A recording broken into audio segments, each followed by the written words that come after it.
We all see it. Players on the team sees it. Players on the opposing team see it. We saw this with Baker Mayfield.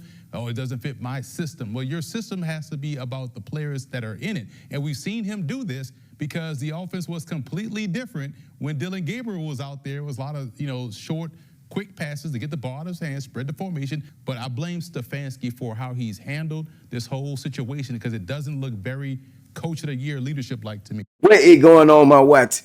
What is going on, my YT Gizang? Y'all already know what it is, man. This is your boy Rio, and welcome if you are new to the channel. Now, listen, Kevin Stefanski done came out here and responded, okay, to everybody that's saying that he is sabotaging Shedeur Sanders, in which I am shocked and surprised that he did so.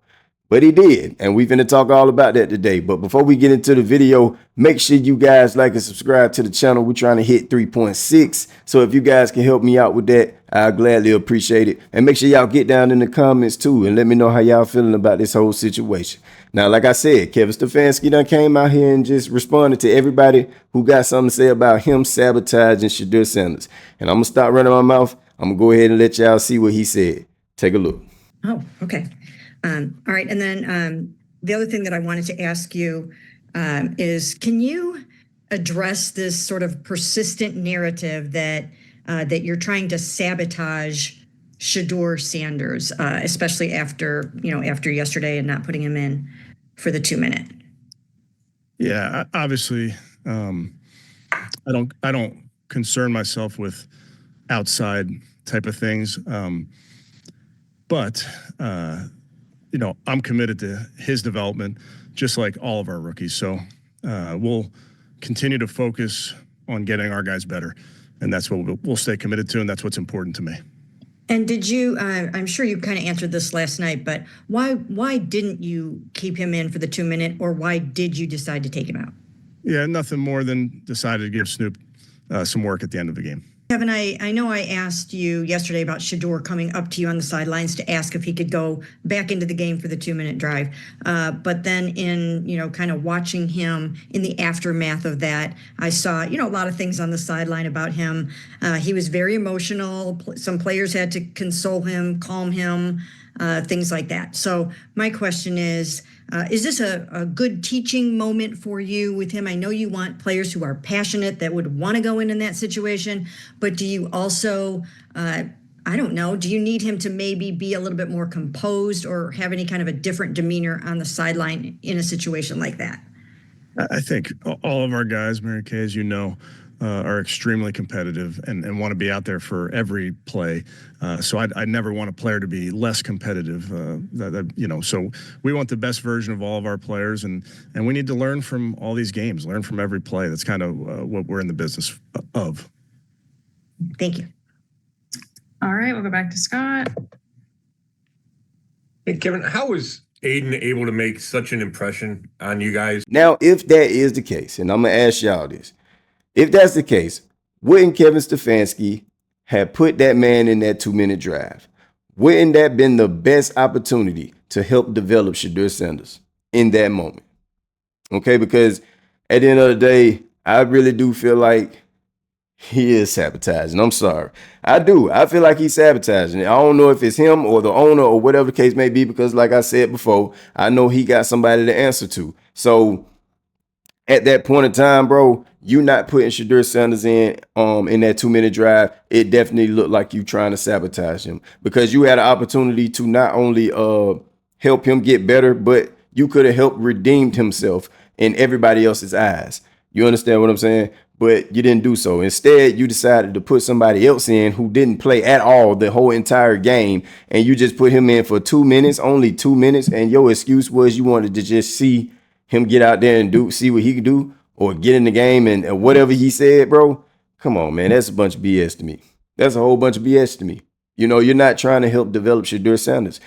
If you were, you would have did the same thing to Shedeur Sanders that you did with Dylan Gabriel. When Dylan Gabriel was out there in his 2-minute drive, which he had got the opportunity to do a 2-minute run. Looking at the plays that you gave to Dylan Gabriel in his 2-minute run, it not only gave him the opportunity to slowly get yards and slowly move the chains, it gave him the opportunity to be able to run that clock down to the point to where the other team wasn't going to be able to have a chance to go down the field and score. So looking at those type of routes that you was giving him, and then looking at the routes that you was giving Shedeur Sanders, being the fact that that 2-minute drive was going to be able to give him the opportunity to develop a skill set that he is going to need in the NFL, because we all know how important those last 2 minutes are when it comes to the NFL. And you decided not to give him that opportunity because you wanted to throw somebody in there that you know you pretty much 9 times out of 10 is going to release. It says a lot to me. But let me stop talking. I'm going to go ahead and let y'all see the rest of the video. Take a look.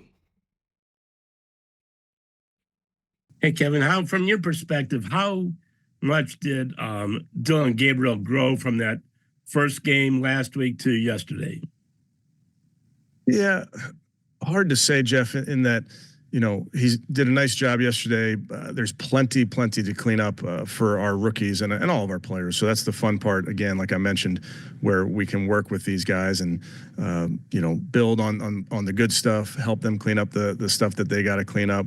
But really, for Dillon, it goes back to the spring. It goes back to all the work that he's put in with all these young players they've put in from the spring to now, and just need to continue to build on that work. Can you give an example of what he needs to clean up after that game yesterday? Well, I think any player, Jeff, I don't care what the numbers say, you can have a really good numbers line sometimes, and there's always stuff that you can, you know, you can be better at. And that's, I've said it to you guys before, but we're not going to be perfect. We're all striving for it. It's not going to happen. But can we identify some things? Can we correct them? So I'm not going to get into the nitty gritty per se, but there's plenty from a footwork, decision making, all those things you can always get a little bit better at. Yeah, you know, we've really been talking about our roster throughout this preseason. It's not as if you get to this moment and you sit down and you talk about each spot. So we've had some really good discussions. As you guys know, there's some really tough decisions to be made, and that's the hard part that we have to work through. I like all these guys. I wish I could keep all of them, but unfortunately, just the rules don't allow it. Yeah, man, y'all let me know how y'all feel about this whole situation. Do you guys feel like he is sabotaging Shedeur Sanders? Do y'all feel like he is trying to give him a chance?